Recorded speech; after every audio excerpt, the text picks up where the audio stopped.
Yeah, I've started the broadcast. You see the attendee column? Attendees, there are 3 of them. Yeah, now they are joining. Yeah. Five. All right. 6. It is counting is increasing. Okay. So thanks to all of our investors who've agreed to join with us today on the webinar titled Opportunities in the Times of Crisis. Thank you so much, Mr. Chandra Prakash, for agreeing to be our panelist for the day. A brief on Chandra Prakash. He has been with Alchemy EMS Services for the beginning part of his career, and post that has been with Tata Asset Management Company. At Tata Asset Management Company, he's managing Tata Large and Mid Cap as well as Tata Small Cap funds.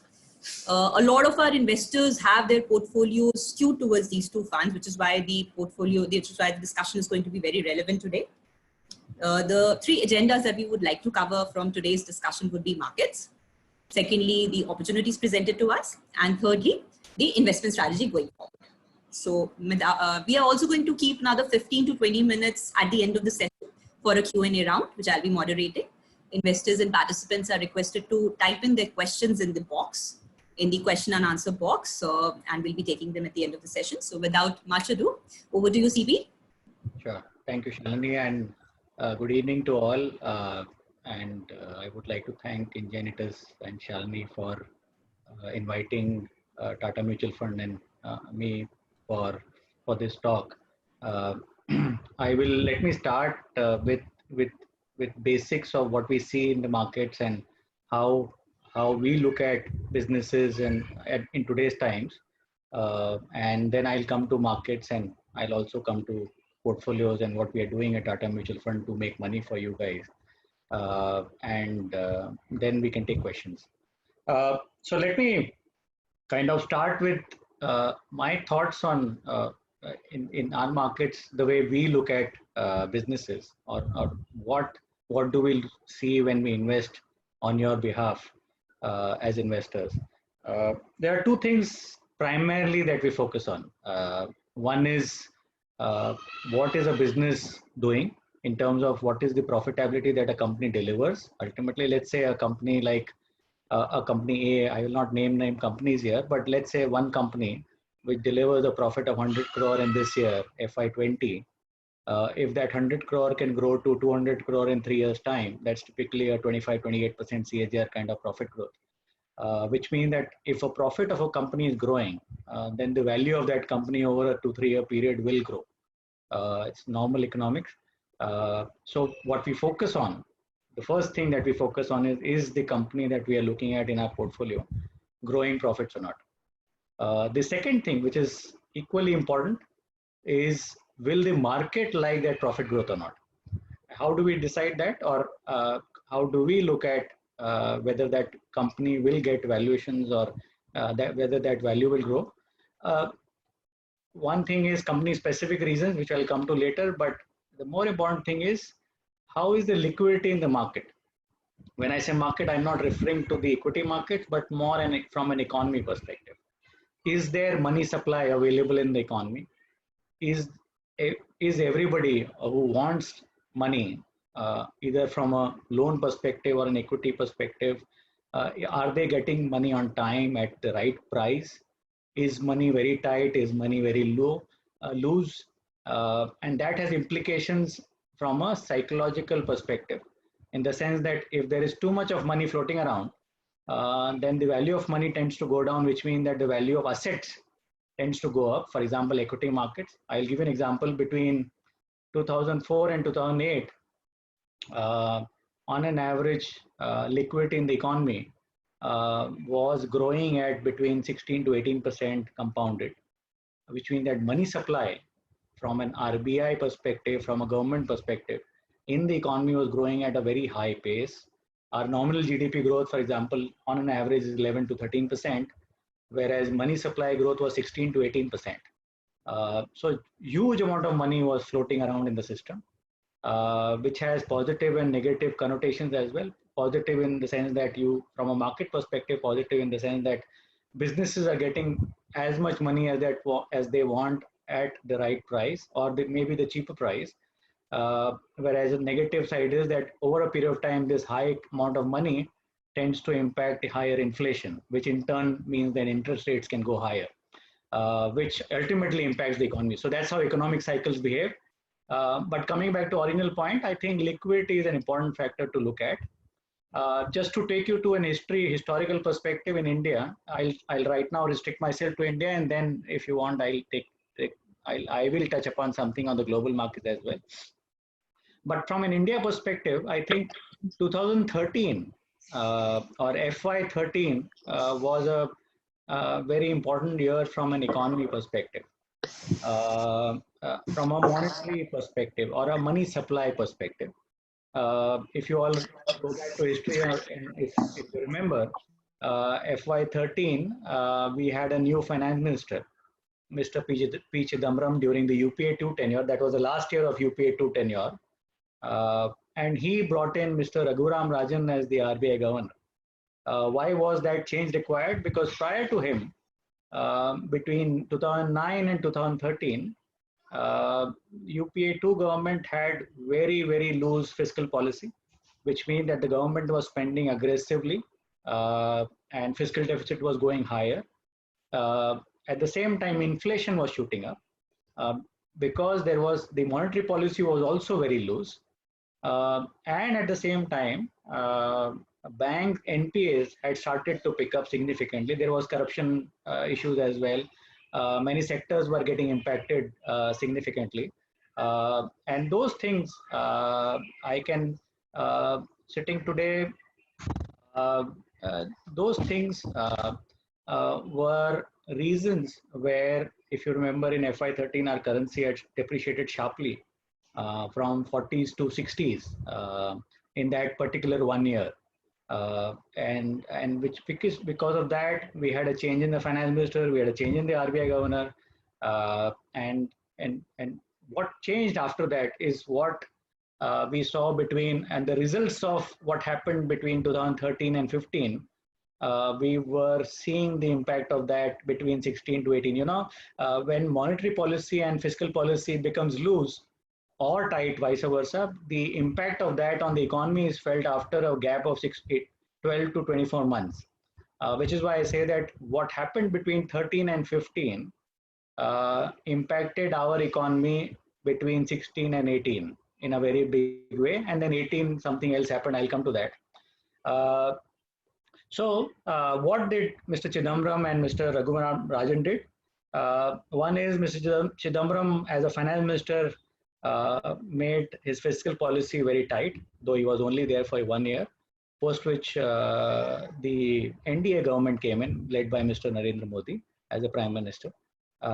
And he has changed his finance ministers quite a few times, starting with Mr. Arun Jaitley. And now Mrs. Nirmala Sitharaman is there.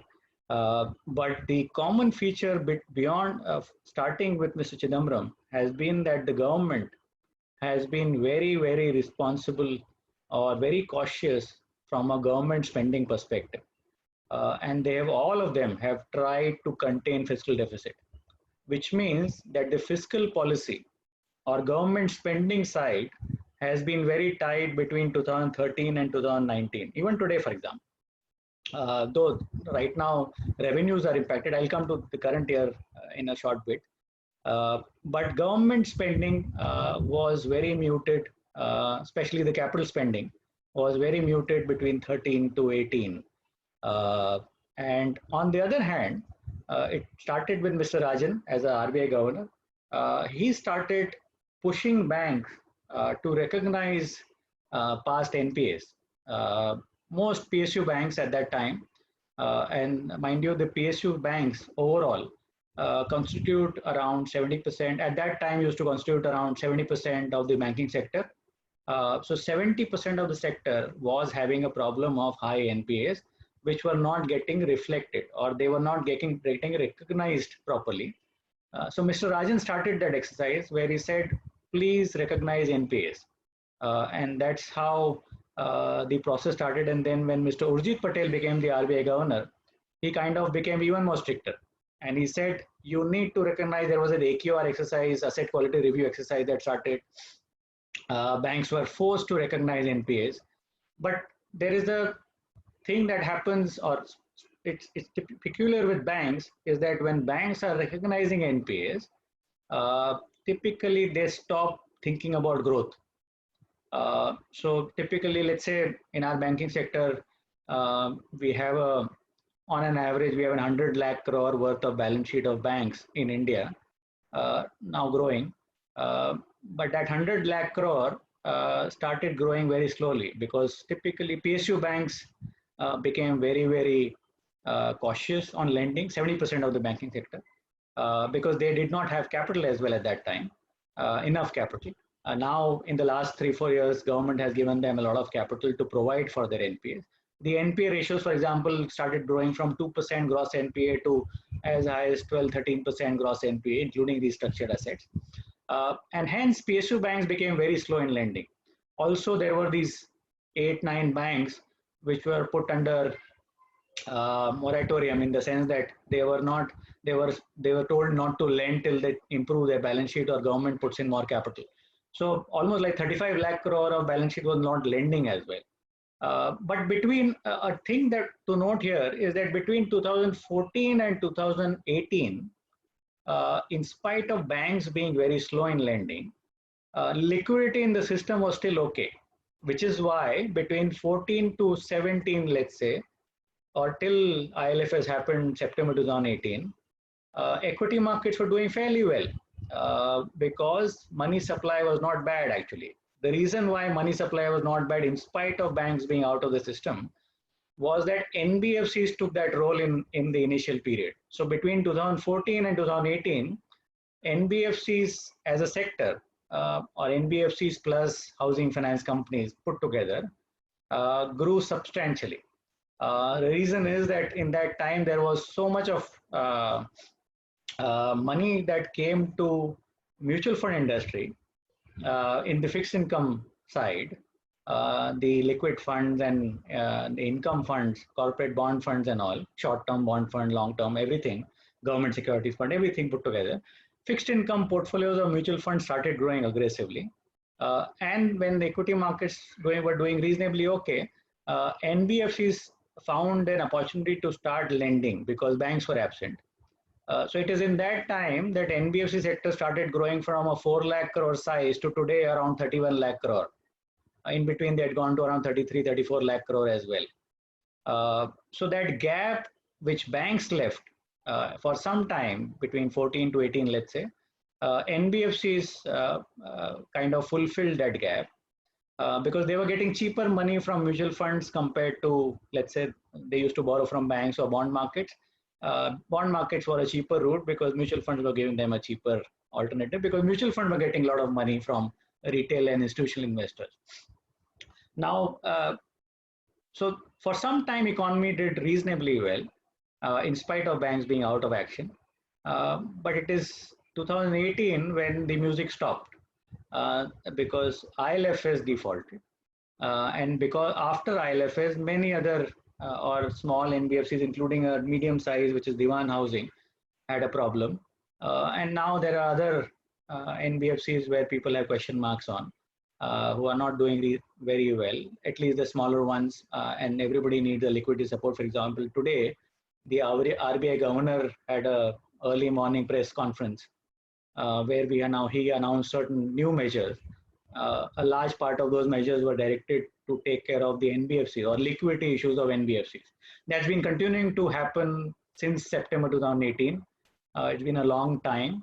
But coming back to that original point that I was making, on the liquidity side, September 2018 kind of changed things. Economy was already slow because banks were not lending. Liquidity was had started to become tighter. But when NBFC stopped lending, liquidity tightened significantly in that short period of time.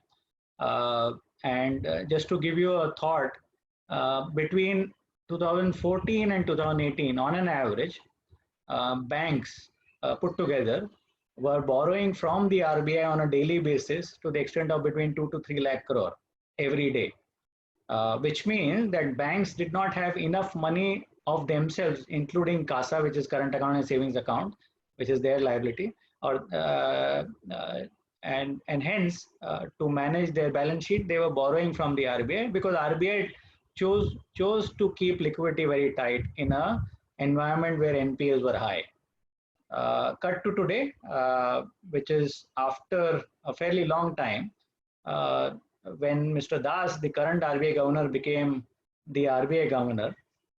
I'll just hold on a bit. I'll need to put my battery charger on the laptop. I'm sorry, I didn't realize.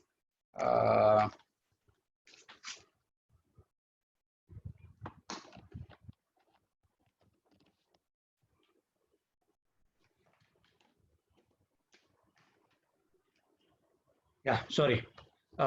So, given that RBI was very tight on liquidity in that time frame, post ILFS and when Mr. Das became the new RBI governor, he realized that the economy was getting impacted because of liquidity issues. And the RBI has taken many steps in the past few years from a liquidity perspective, from an NBFC perspective.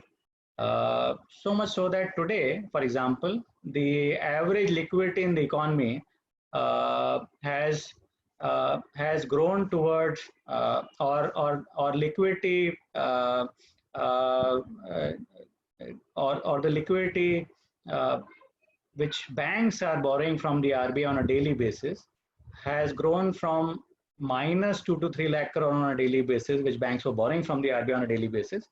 To today, for example, yesterday banks gave back to the RBI 6,90,000 crore to their, basically banks are saying, I don't have opportunity to lend, so I will give it back to RBI at reverse repo rate. A reverse repo rate means that the rate at which RBI takes money from banks on a daily basis. So till yesterday, the rate was 4%. So RBI was giving 4% back to banks when the money was parked with them. As of today, that rate has further been cut to 3.75%. So the RBI is realizing that though they have put so much of liquidity in the economy, but what the banks are doing is they are not on lending it in the market because of their own cautious reasons. Banks are very cautious these days in terms of lending to corporates, especially the SME, MSME corporates. And hence, what RBI is doing is that RBI is, at the one hand, pushing liquidity in the system. So they've been doing these LTROs, which is long-term repo auctions, and TLTRO now, various, now these are technical jargon that RBI has been using. But basically, the reason is that they want to push liquidity in the economy as much as they can. And they are forcing banks to lend actually. So a few weeks back, the reverse repo rate used to be 465 or something. It has been cut as aggressively now to 375. And in fact, our own view was that they should be cutting it more. In this kind of an environment, they should be cutting it towards as close as zero as possible, so that banks don't make much money to give by giving money to the RBI. Rather than that, they should be lending as much as possible. But coming to my original point, two things that we look at. One is the earnings environment, how are businesses doing from a profit growth perspective, which I'll come to in a bit. The other thing is on the liquidity side, and I've explained quite a bit on liquidity in the sense that there was a period when liquidity was very tight. Today, the liquidity is extremely high. And that is one point that I want you to keep in mind when I come to my market view. From my experience, I've been in this market for 20 years, managing clients' money, investors' money through mutual fund. I started my career with UTI Mutual Fund for 7 years as a fund manager, and then joined Alchemy Capital, as Shalini mentioned, as a PMS portfolio manager for 11.5 years. And since 2018, I'm back to mutual funds at Tata Mutual Fund managing money. So it's been 20 years of managing. And in my experience, profit growth matters, but liquidity also matters. So I will come to profit growth in a bit, but I started by detailing out on liquidity. And I would say that liquidity today is, and it's been positive liquidity for the last 1 year now. or slightly less than a year. Let's say from May 2019, this high liquidity started. It started with 2 lakh crore positive every day. Now it is close to 5 lakh crore average positive every day in the system. What it tells me, and as I highlighted, typically positive or negative liquidity, whichever way it is in the economy, it impacts the real economy in 12 to 24 months down the line. So it takes a while for the economy to start getting impacted. So for example, today, since April or May, June of 2019, liquidity has been very positive and consistently positive. But the economy don't seem to be getting positive impacts because, in fact, before this COVID-19, I'll come to COVID-19 in a bit, but before this COVID thing, uh, the Jan, Feb, and March, we were very hopeful. So Jan, Feb data had started to show green shoots in the economy. Liquidity has started to come back and benefit the economy in a way. It's just that somehow, unfortunately, this, in fact, prior to March, prior to this virus lockdown, our view was that FY21 profits for corporate in India should have grown by somewhere around 18 to 20%, and FY22 another 15 to 20%. So the next 2 years, or FY21 and 22, profit growth numbers for corporate India was likely to be very, very strong, led by banks. Because they've kind of provided for their past, and they've been providing for NPAs, as I mentioned, since FY14. And it's been a long, long time. Almost all major corporates who were leveraged have or suspect cases have all been recognized in NPAs and provided for, which is why we were very, very optimistic. Unfortunately, we have this lockdown in because of virus situation globally and in India. It's a temporary issue, the way I see it, but as and when we kind of move out of the lockdown, we will see the positive impact on businesses because liquidity is already very high. Interest rates have been cut aggressively. Not so much, the pass on has not happened much, especially because of the lockdown and virus impact. But you will see a fairly sharp reduction in further deposit rate cuts, FD rates, and saving deposit rates as well for some banks. And you will see a lot of cuts in lending rates for corporates, SME, MSME. There are a lot of schemes by RBI. So I would say that one factor is very well taken care of, which is liquidity. Let's tackle the corporate earnings. And before that, let me come to the global scenario, which has an impact more from a medium to long-term perspective, not necessarily a short-term perspective. But still it makes sense to kind of highlight that.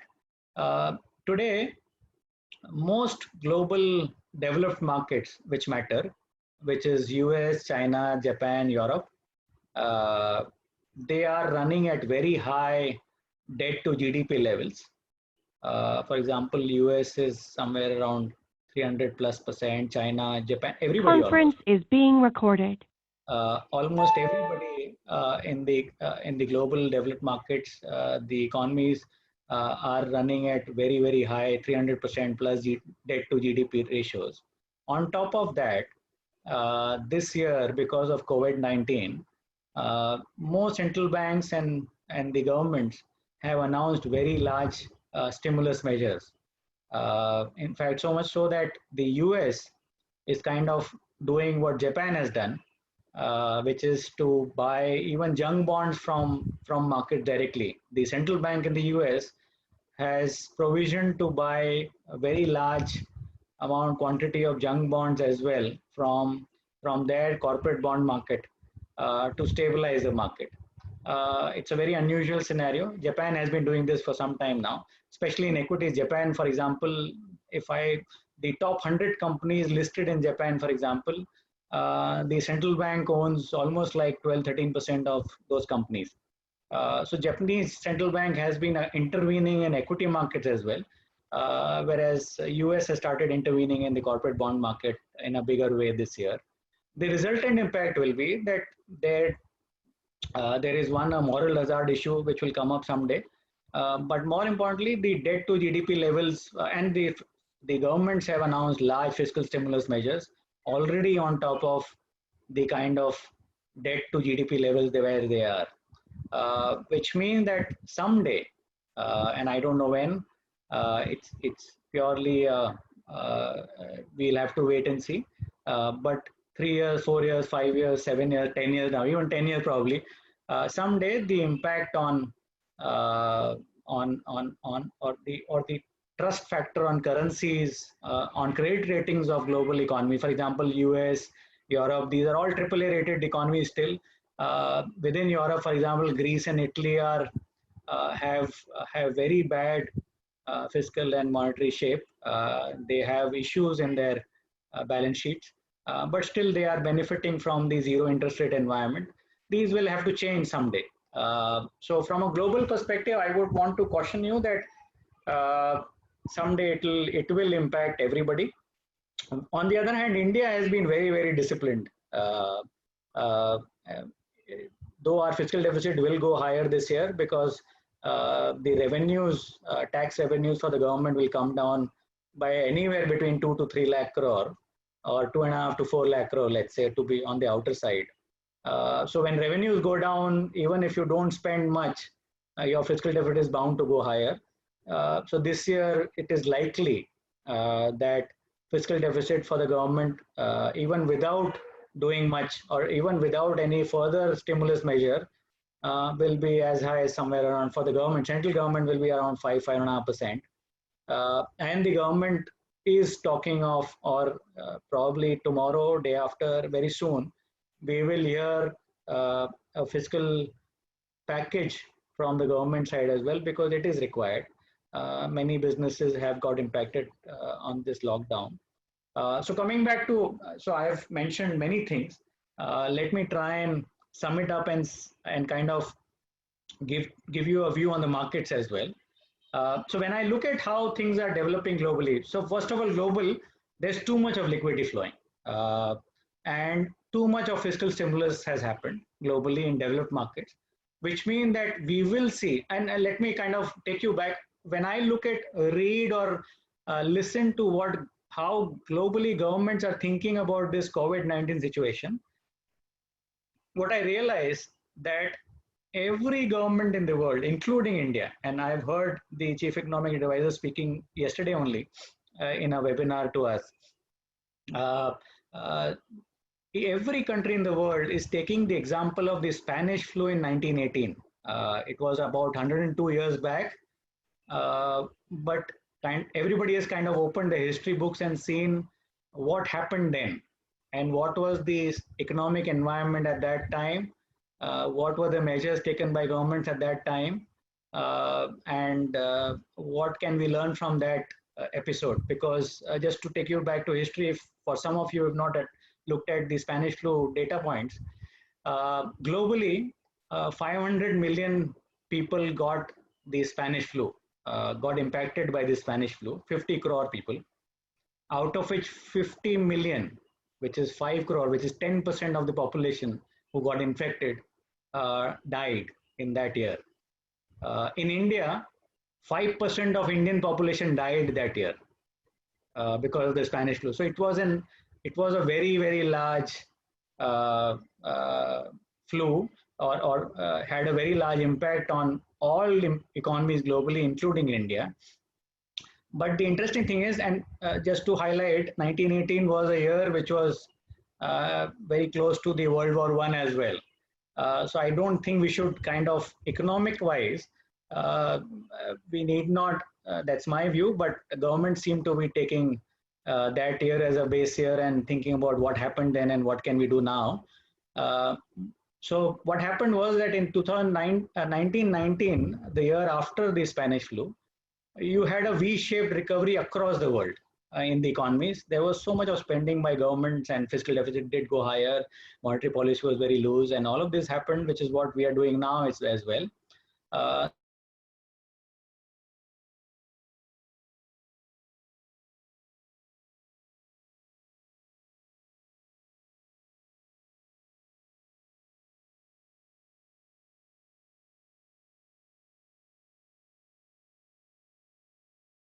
Governments are looking at that period and trying to see what they can do from an economy perspective, which is why the fiscal stimulus and the monetary stimulus is very, very large as a percentage of the overall economy in any economy that you look at, barring India. Though I must say, India is also looking from a fiscal stimulus perspective. They will also come up with a new package. They've already announced a small one, though they have announced a 0.8% to GDP kind of a number. But when you do your calculations, half of it was already there in the budget. So basically, they've announced a 80-90,000 crore worth of incremental stimulus for the poor people. This time, they will announce for more for businesses and for banks and banking sector. So let's wait and see what kind of package the government announces. But our government, as I explained, has been very judicious and very cautious on these numbers. I think it's a very good thing to do. So coming back to kind of tie all of these points and give you a market sense. As I mentioned, FY21, we were all very hopeful before COVID-19 that profits will grow very fast. Unfortunately, we have had a lockdown starting March and till May 3rd.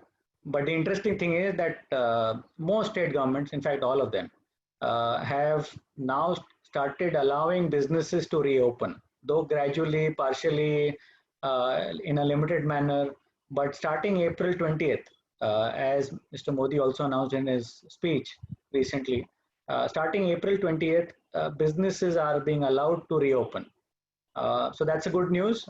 We've ourselves spoken to our portfolio companies, and what we realize is that all of them are starting in a limited manner, at least from 20th of April.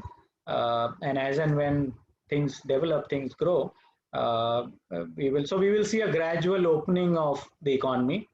And so that's a good thing, which is what you see the markets have bounced back from a low levels in the last few days or 1 week. I would say it's a relief rally from a market participant perspective. Investors are taking a very big relief that given that businesses are reopening now, the value destruction that was likely to happen will be short-lived. But still, just to put numbers or things in perspective, I think FY21, the high profit growth that we were expecting is certainly a question mark. We have done a rough cut for Nifty Sensex. And before I give you those numbers, I would want to give a cautionary statement is that these things can change. Depends on how long the lockdown continues and how businesses are impacted incrementally and how government package, in what manner and what size government stimulus package comes. Our thought process may change. But as things stand today, I would say that the profit growth for this year, there will still be a profit growth for Nifty Sensex this year of around 2 to 4%, I think, compared to 15 to 20% that we were expecting earlier.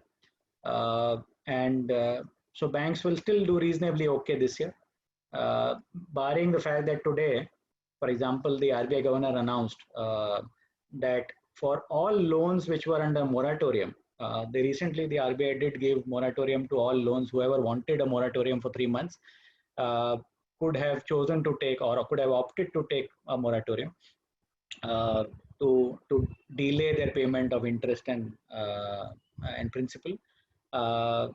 So the RBI announced today that if whoever has opted for moratorium, the amount of that moratorium for banks, from a bank perspective, banks will have to make a 10% provision between Q4 of FY20 and Q1 FY21, 2 quarters.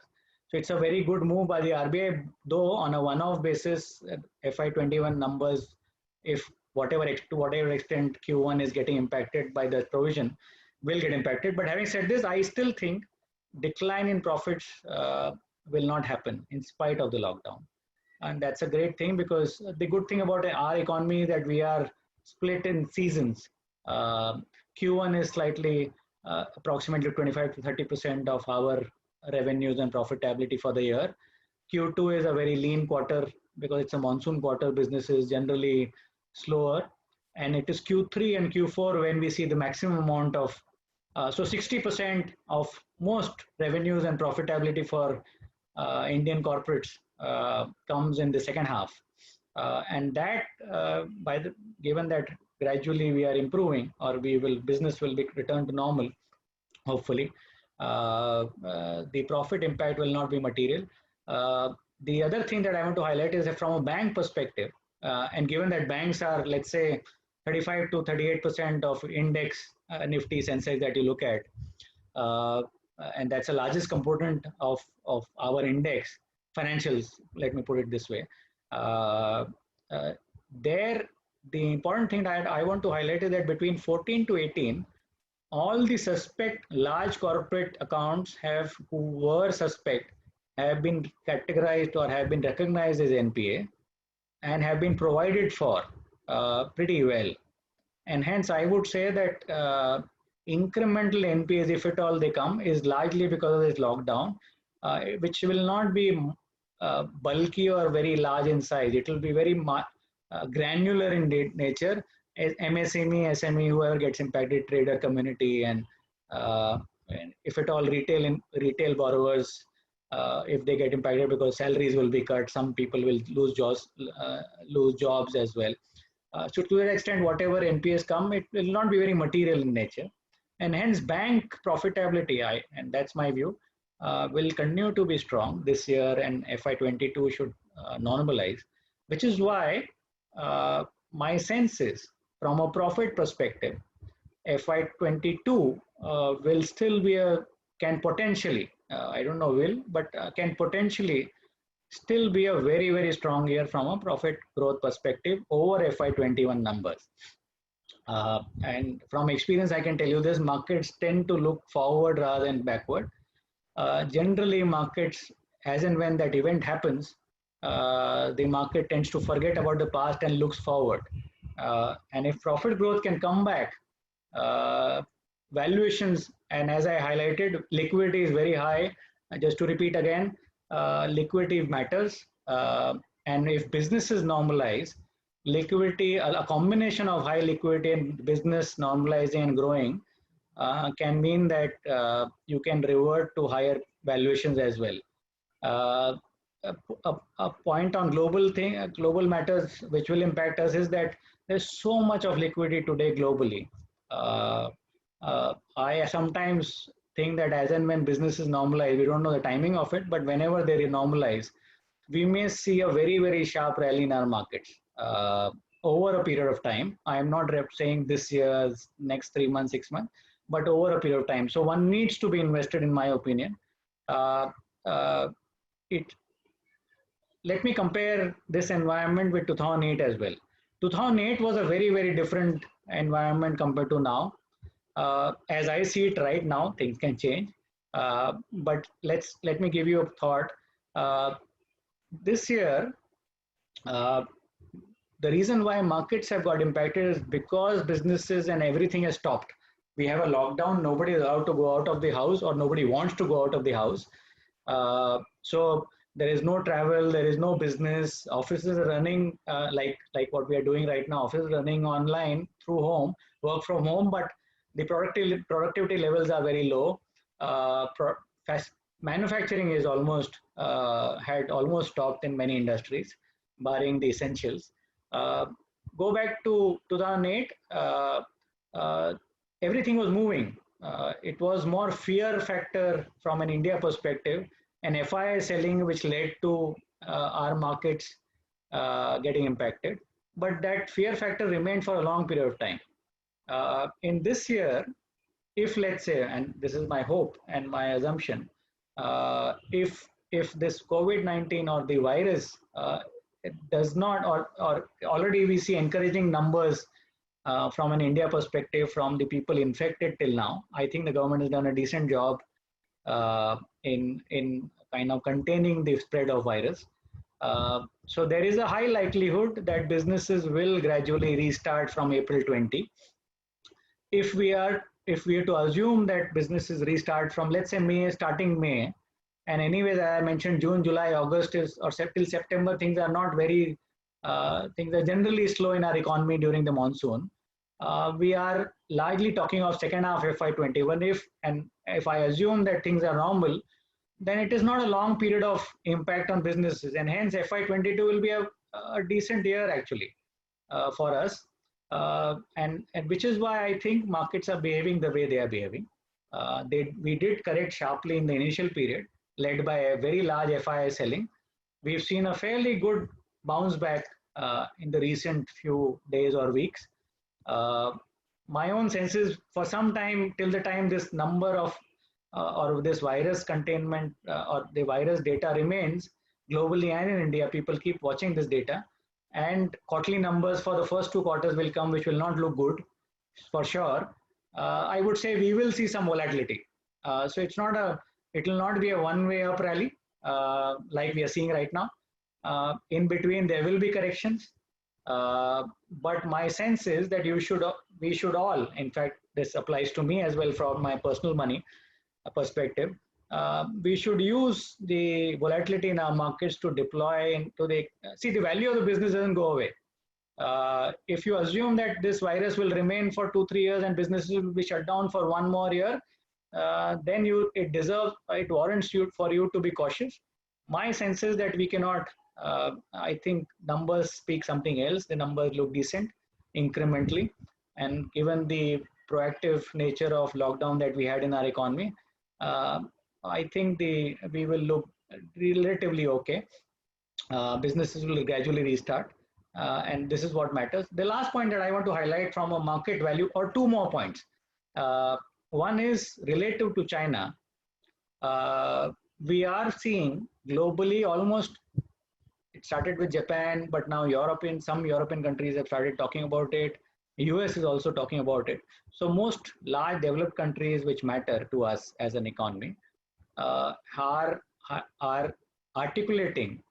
In fact, Japan has gone to an extreme extent of kind of motivating their companies by giving funding to shift production base from China to other countries, including Japan. And we stand to benefit quite significantly as an economy from a manufacturing perspective, from new job creation perspective. It takes time, but I'm just highlighting a medium-term perspective. So from a manufacturing and job creation perspective, I think India, relative to China, will benefit. From a cost perspective, anyways, in many businesses, we are quite competitive as a country from a labor cost and other cost perspective. So I think we can do a good job out of it. The last thing that I want to highlight from a liquidity perspective is that Government of India in the budget of FY20 or February, when they announced the budget for FY21, they did come out with details or thoughts on making Indian government securities part of global bond indices. And the good thing is that between Feb and now, the government has taken further steps to ensure that certain new series of government securities are issued in the market, which means that we will see fairly good amount of inflows from FIIs into our fixed income market, into government securities market. It will take some time. It's a 18-month process.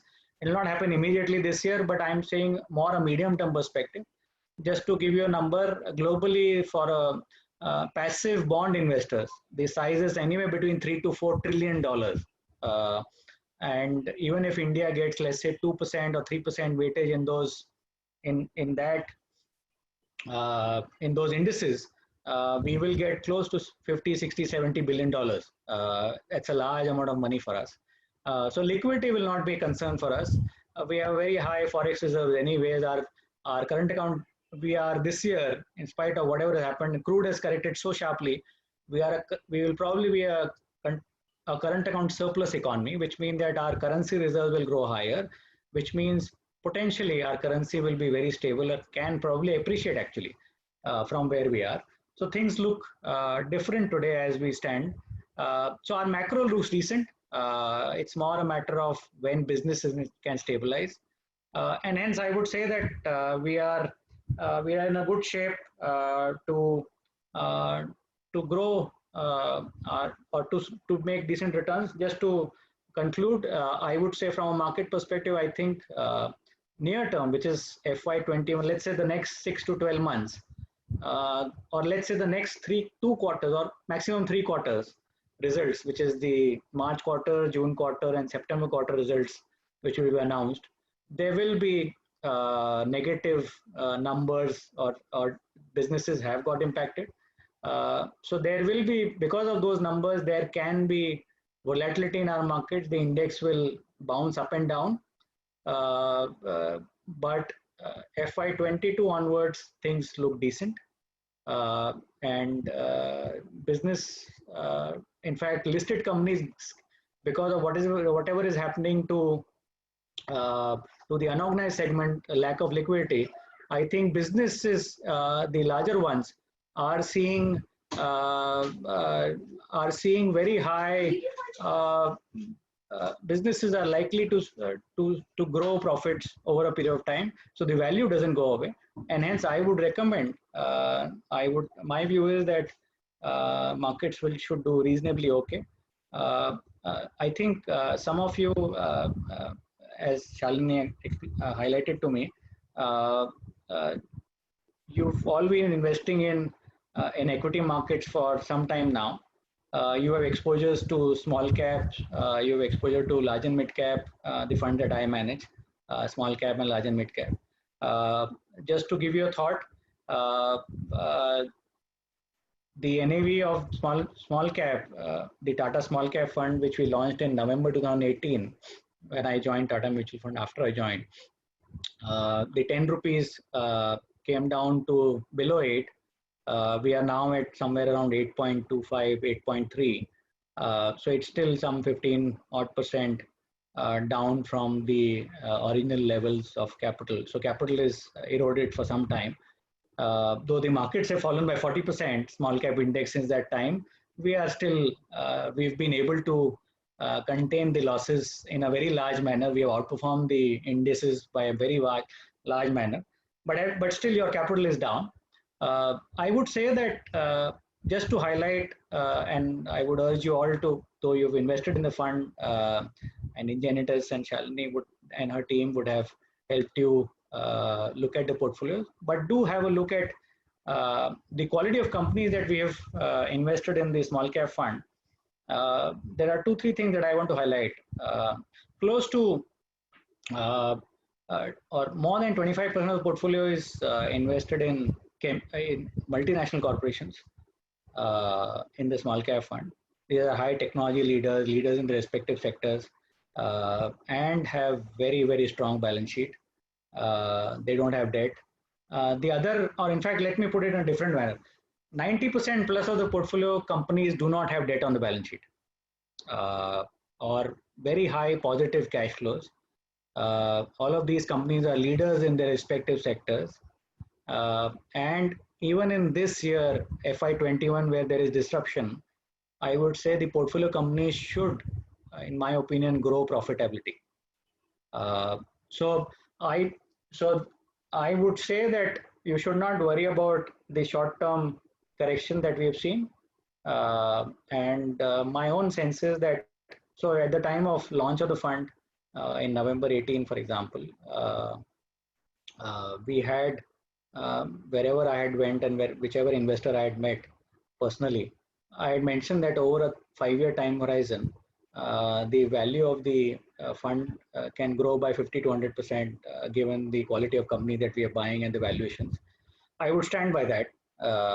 So I think even with this COVID-19 impact, I hope this will not get extended as a lockdown. But as things stand today, I think it will not. If that holds true, then I think your value of small cap fund will not only recover to capital, but will also make you decent returns. So these are decent times to add to your investments. Maybe you can invest gradually. SIP is a good way to do it because you don't know where the bottom is, for example. So you cannot time it perfectly. It's bounced back, as I mentioned, in the recent few weeks. And in the next few months, I think volatility will remain.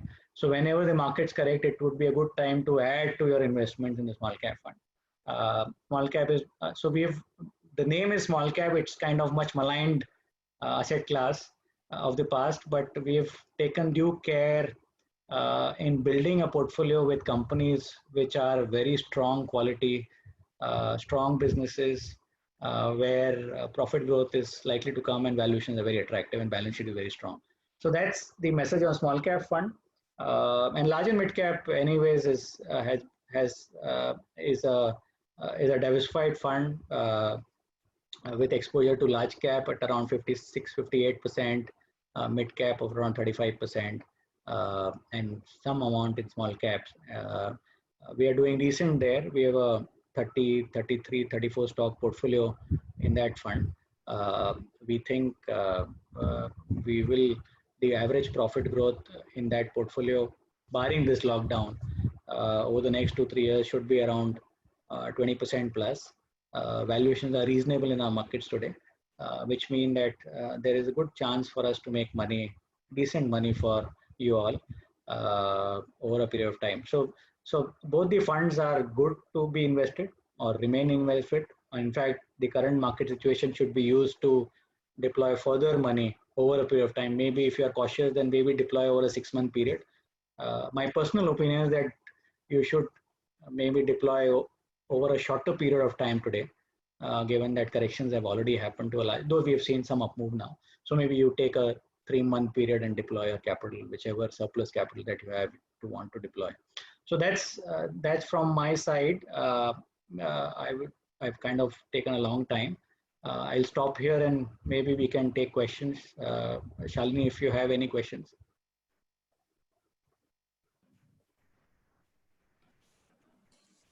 Thank you for that very thorough coverage that we've had over the liquidity scenario in the country, the global scenario, the comparison with the Spanish flu.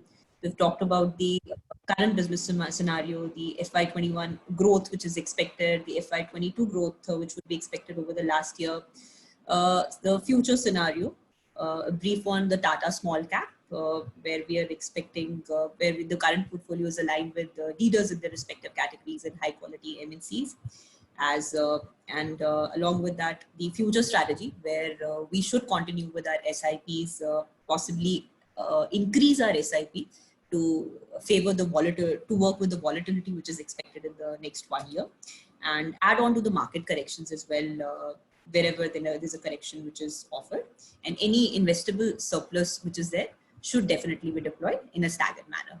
So I'm going to be taking the questions. We've already received certain questions. I'll request all of the participants to open their chat boxes and type in any questions which we've had. So a few of the questions that I'll ask. So one of our investors have asked in 3 questions. I'll combine all of the questions. Number 1, how much returns can we expect in the coming financial years? Number 2, do we expect, or when do we expect the Sensex to go back to 42,000 levels? And number 3, if there are any mistakes that we can avoid while investing during the current market situation. So, so let me first, before I answer the return question, let me first give you my assumptions. My first assumption is that COVID-19 is a temporary issue.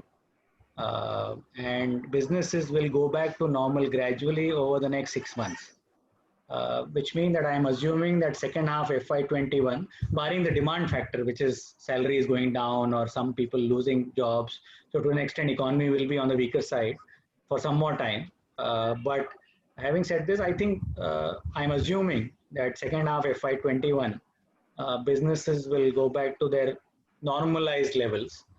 May not be 100%, but let's say 70-80%. And FY22 full year businesses will be 100% normal. That's my assumption.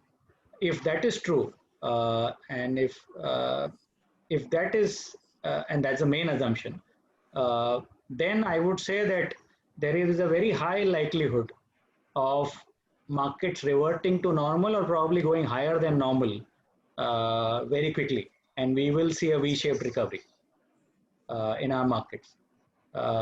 You're already seeing a flavor of that in this week. Mind you, as I highlighted, the reason why I think there can be a probability of V-shaped recovery is that so much money globally and in India is floating around today. Actually, money changes everything.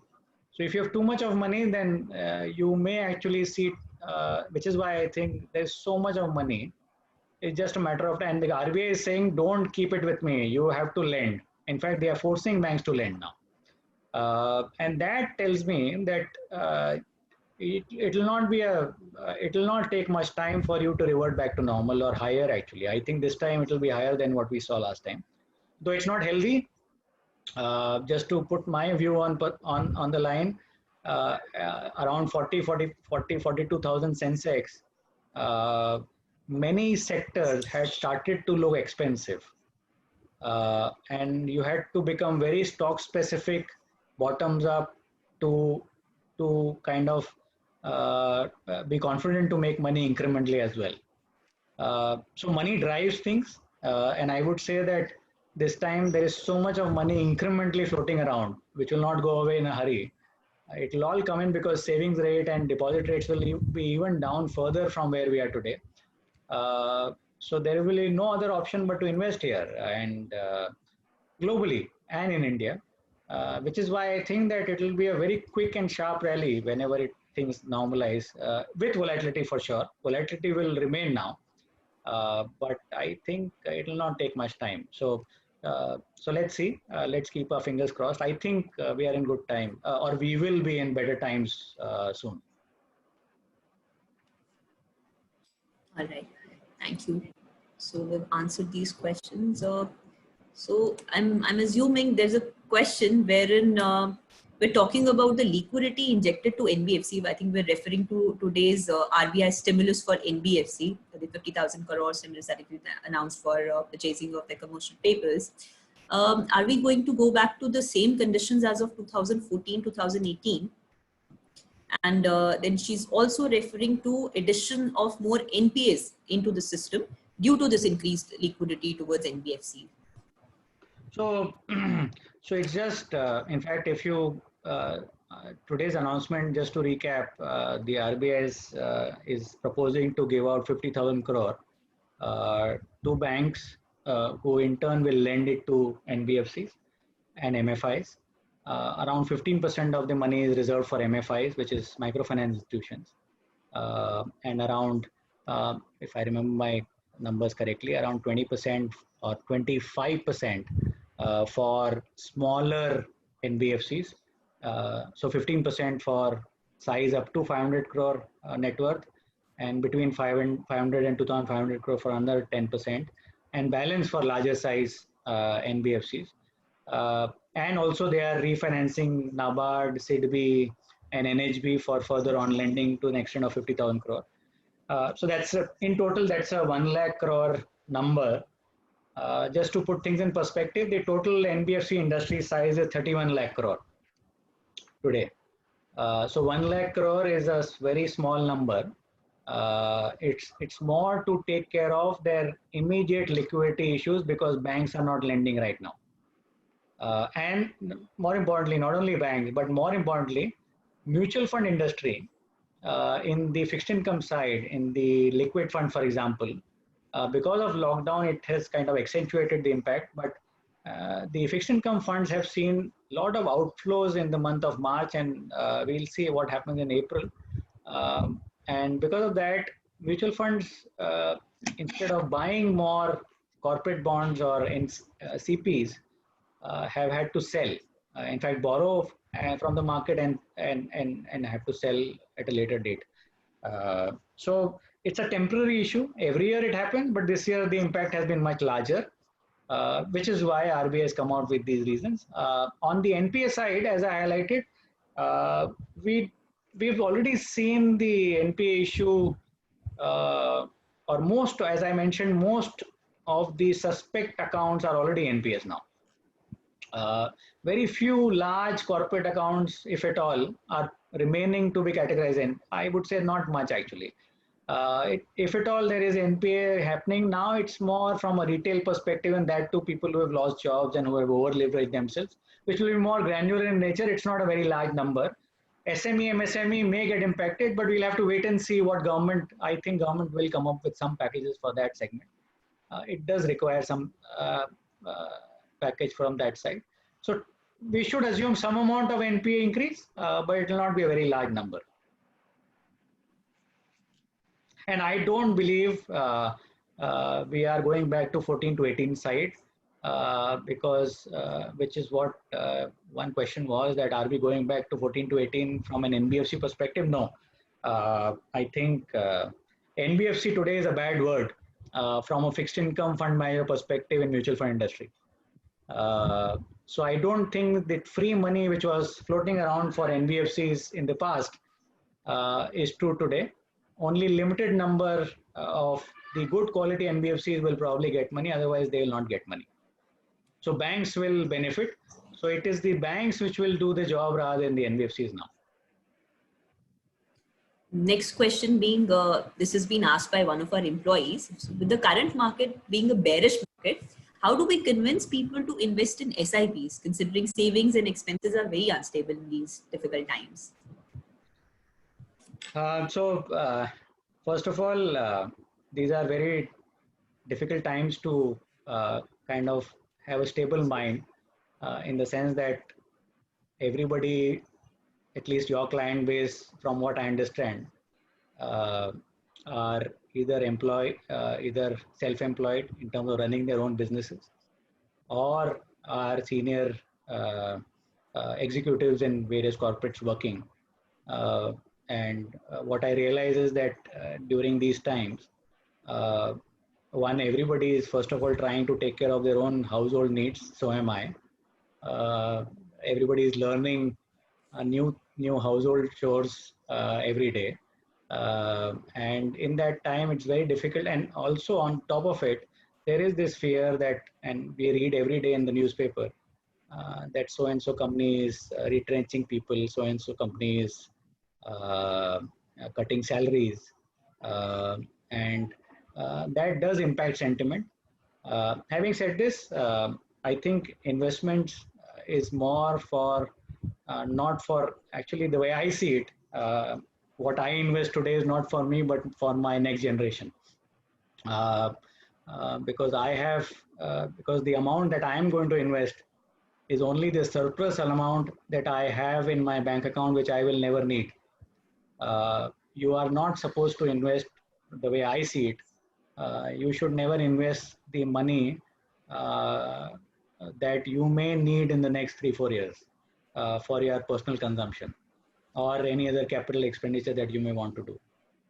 Investment is done purely from the surplus money, which you can, you may afford not to see the value on a daily basis, or maybe on a 3-4 year basis as well. You forget about it, you invest and forget about it. And hopefully you let it remain invested for your next generation, which is next 20, 30 years kind of thing. And that truly gives you the real return. It's the real saving that you're making, which compounds over a period of time. Typically, equities over long periods of time have compounded at 15% CAGR. Why? Because nominal GDP growth in our economy, so real GDP growth on an average, barring this COVID-19 situation, will grow at around, let's say, anywhere between 6 to 7% CAGR, given our economic demographics and scale.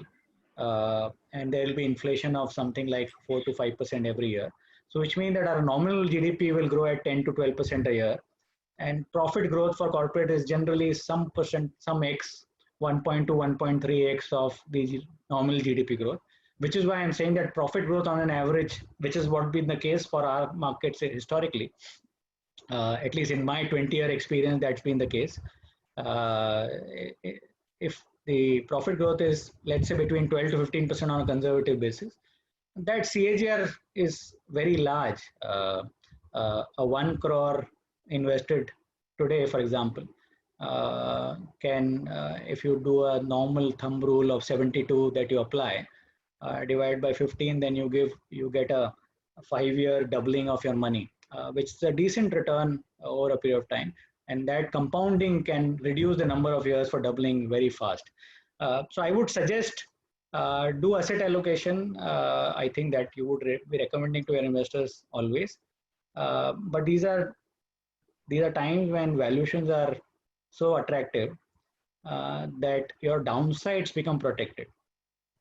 So generally, when people invest in equities, the one fear in everybody's mind is यहाँ से कितना गिर सकता है? What is the loss that I can see? And generally, when people hear 20% loss, then it brings a lot of fear in their mind. The good thing is that we've already seen that loss.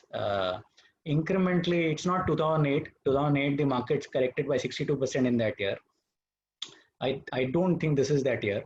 Unlike 2008, this year everything else is okay. It's just a short-term lockdown situation which is impacting businesses. Ultimately, value of business doesn't go away. There may be some excesses somewhere, but you need to avoid those excesses. One question initially was asked is what mistakes we should avoid. If you are investing directly in equities, please avoid leverage companies which have debt on their balance sheet, wherever there is high leverage, both from a promoter perspective and balance sheet perspective.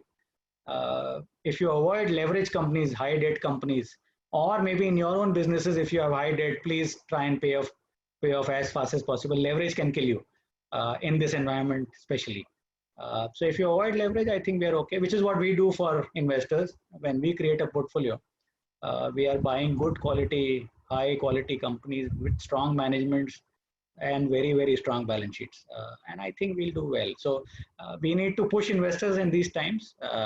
It takes a lot of conviction to push an investor today for a 5-year plus view.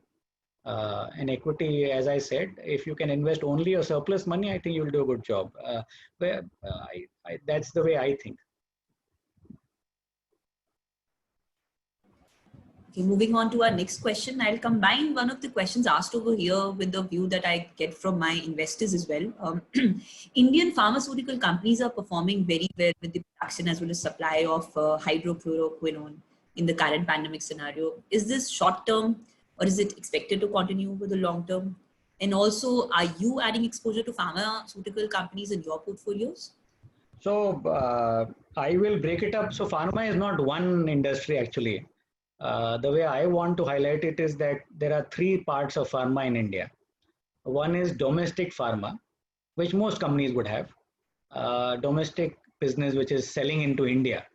So on an average, typically every company would have anywhere between 40 to 60% of their profits coming from Indian business, domestic business.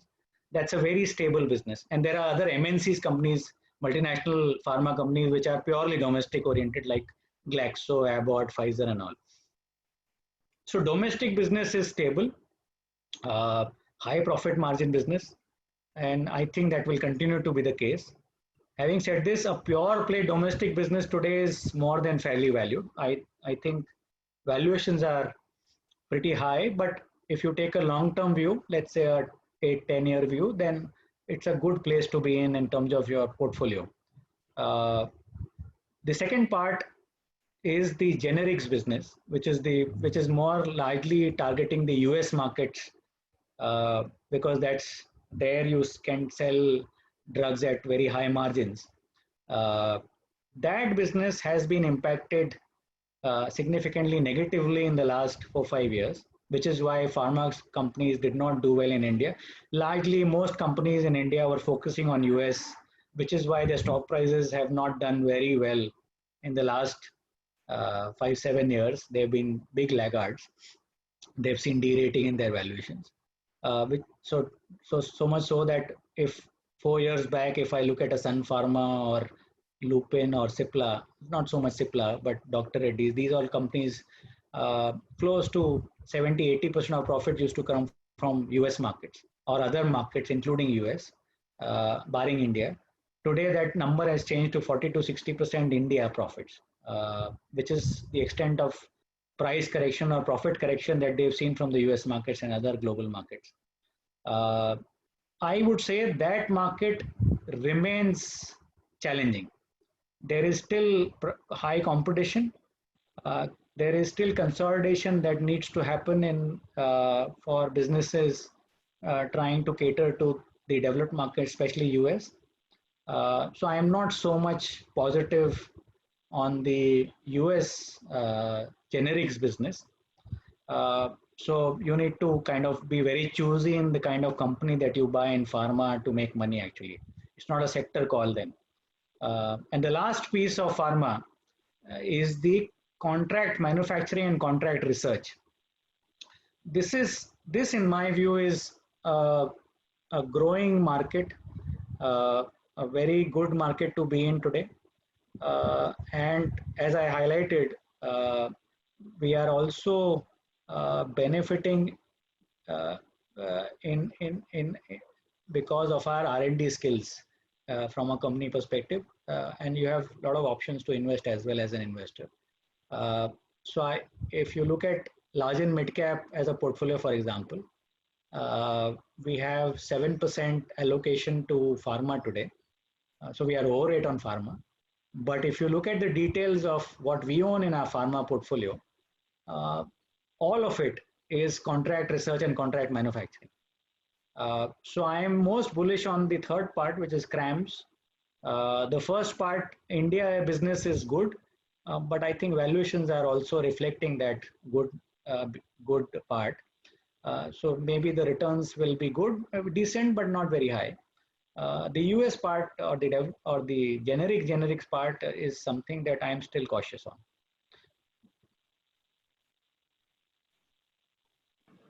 All right, thank you. The next question is by Mr. Charanpreet Singh.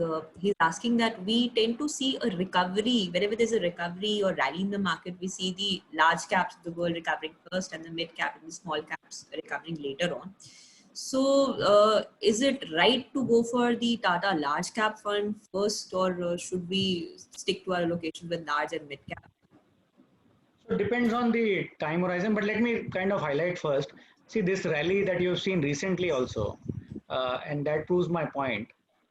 The extent of correction that we have seen in all market segments, be it large cap, small cap, mid cap, has been almost equal in the last 1.5 or 3 months.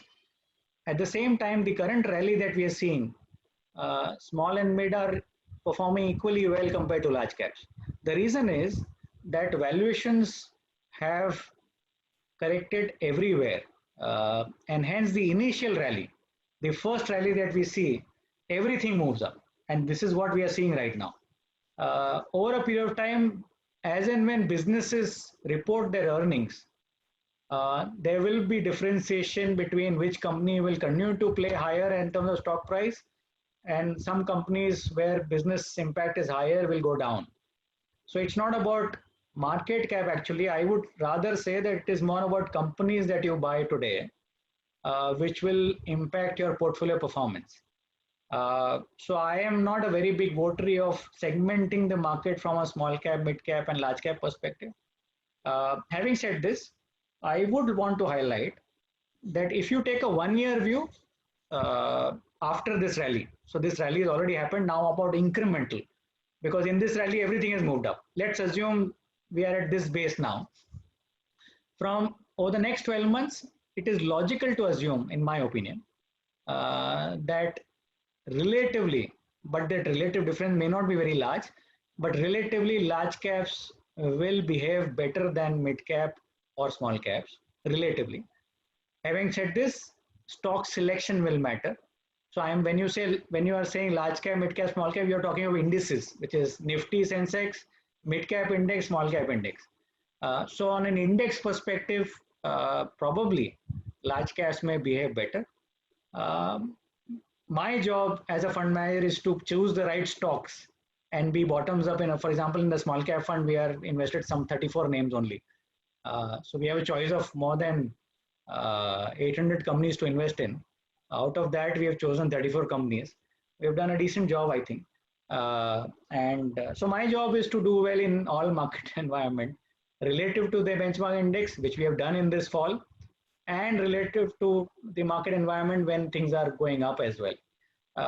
So I would hope that I don't disappoint you from a performance perspective relative to large caps as well.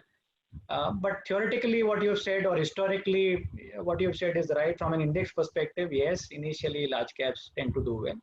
but the other answer is that if you take a 3-year view or a 5-year view, 3-year more like, 5-year is too long. If you take a 3-year view, I think everything will normalize. It depends on more on earnings growth rather than the market segmentation. That's the way I see it. So it doesn't matter actually.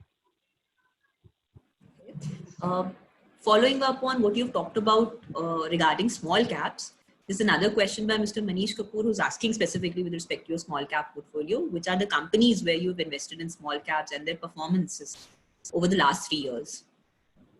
So we've, unfortunately, I would encourage you to look at the portfolio. The fact sheet is available on the website, or maybe Shalini, you can share the portfolio with them. I'm not sure whether I can talk on company specific on a call like this.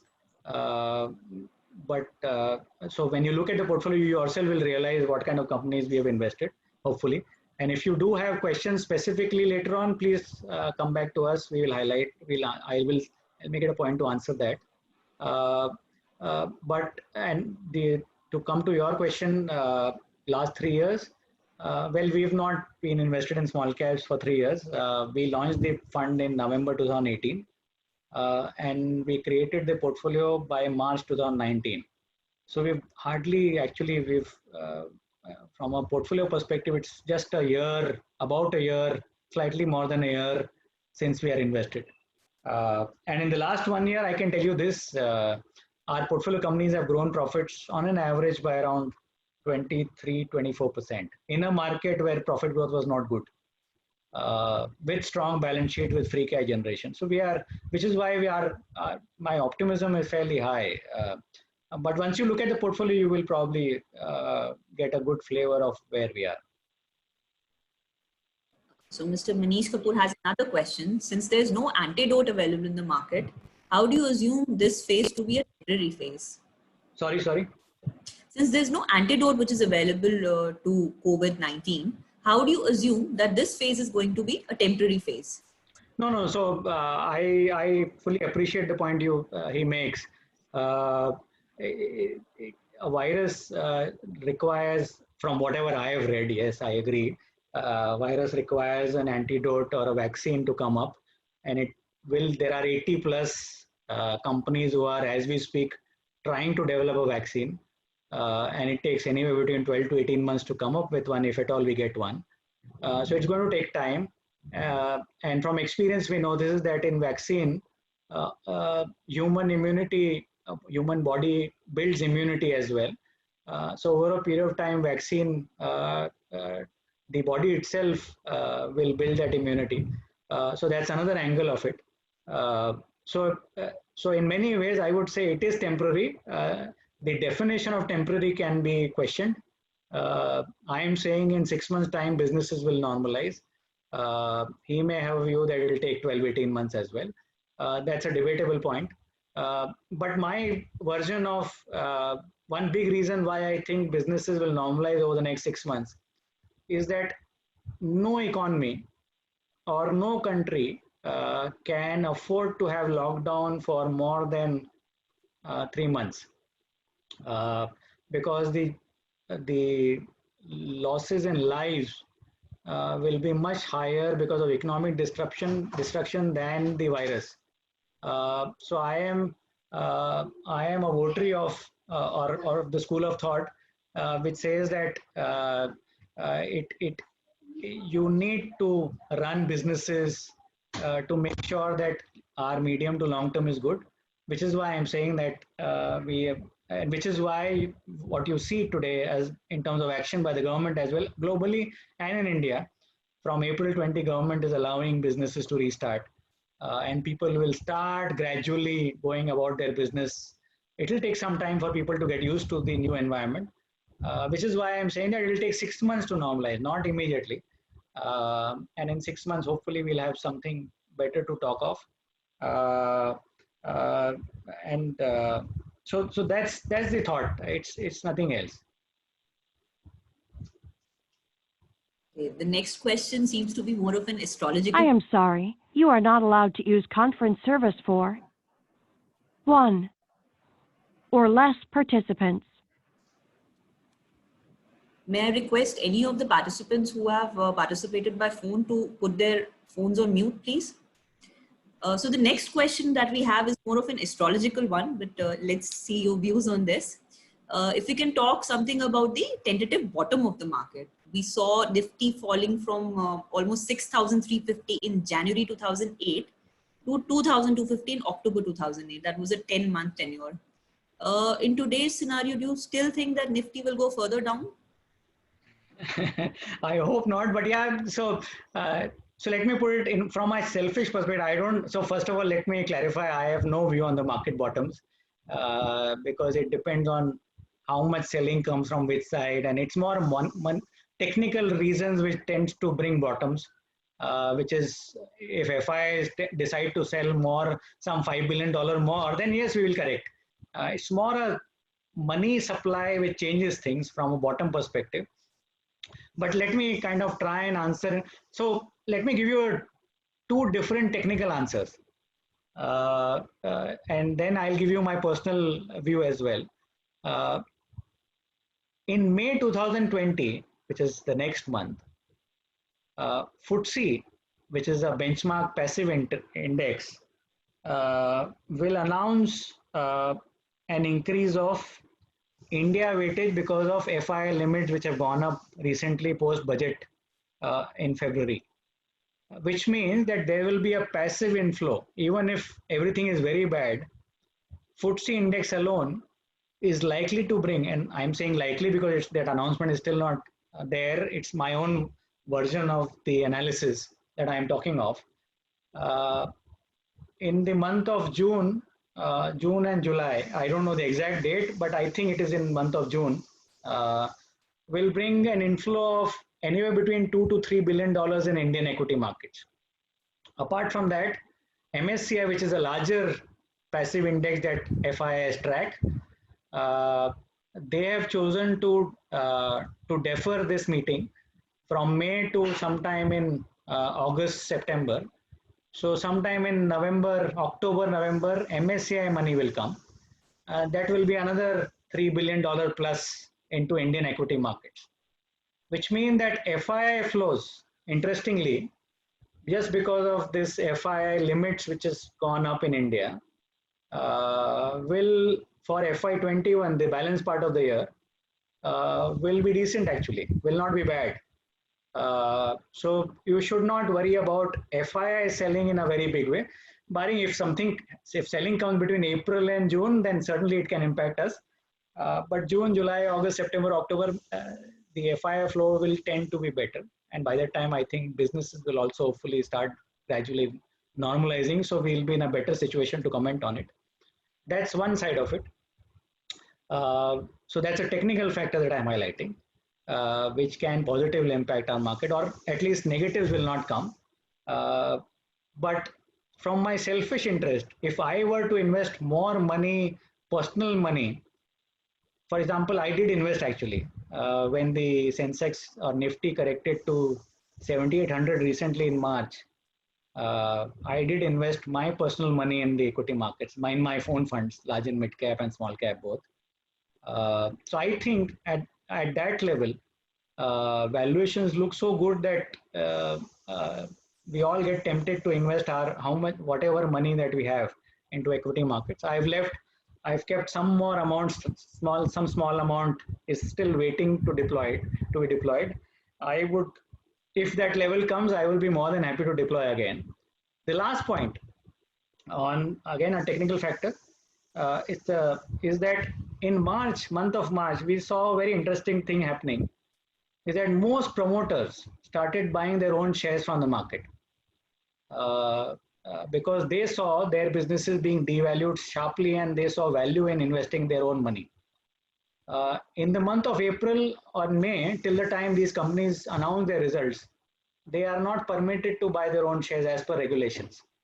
So once that rule gets over, once these companies announce their results, the promoters can start buying their shares if it is cheaper from the market again. So I think from an index perspective, I think 7,800 or 7,500 Nifty is very, very attractive to invest. we are somewhere around 9,000 right now.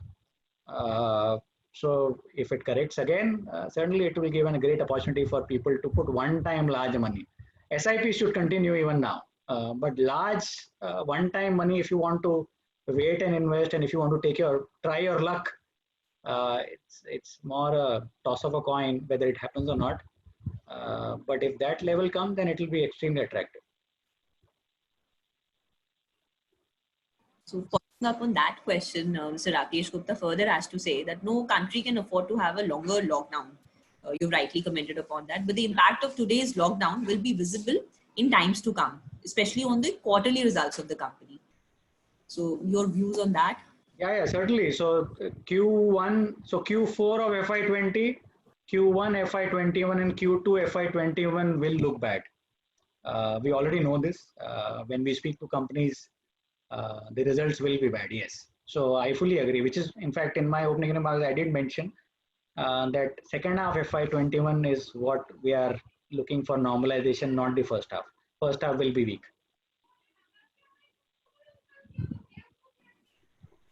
And I think we have one final question by Mr. Manish Kapoor. You talked about the phase being temporary till the point vaccination is announced for the cure. So can you define this temporary phase? So I am more from when I say temporary phase, I am more talking of business earnings from a index perspective and my portfolio perspective. Companies that I am invested in, will they be growing profits beyond that temporary phase? So when I say temporary phase, what I refer to is that business activity will restart starting April 20, which is the next week only. It will be gradual. And once lockdown gets over, whether it is 3rd May or 15th May, we'll get to know later. But it's not going to be very long. At least I know this is that there are 50% of population in India from a district perspective, as that's the way government is trying to read the data.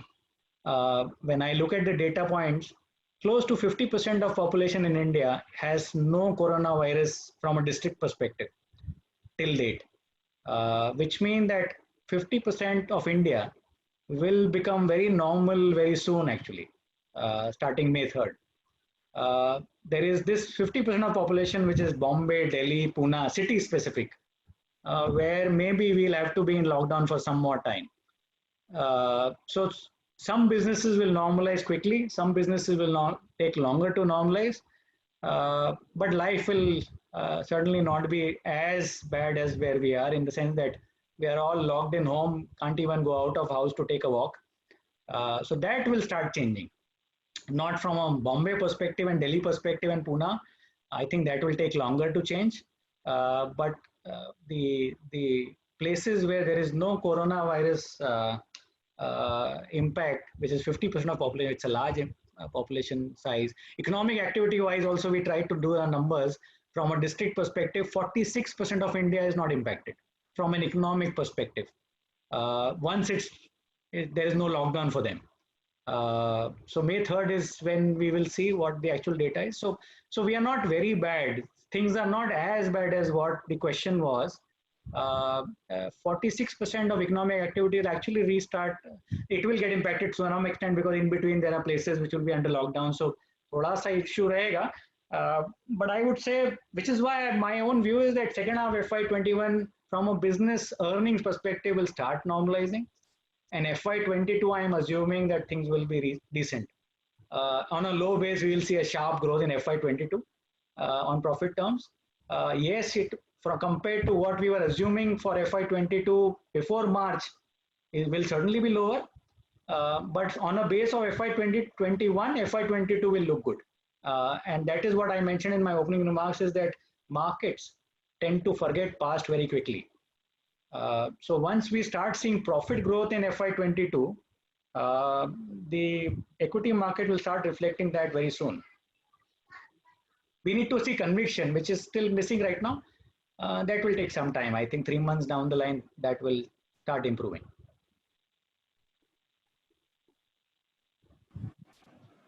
All right, CP, that was actually our last question. Mr. Rakesh Gupta, thanks you very much for answering the question. I would like to thank all of the participants for being such a lively and interactive audience today. Thank you, CP, for agreeing to be our host and panelist for the day for the webinar titled Opportunities in the Times of Crisis. I hope we have answered all your queries, participants. In case you do have any further queries, please do get back to us on our email IDs. We would be happy to assist you with the same queries once again. All right, CP, thanks a lot. Thank you. Thank you so much for joining us. Thank you. Bye-bye. Bye.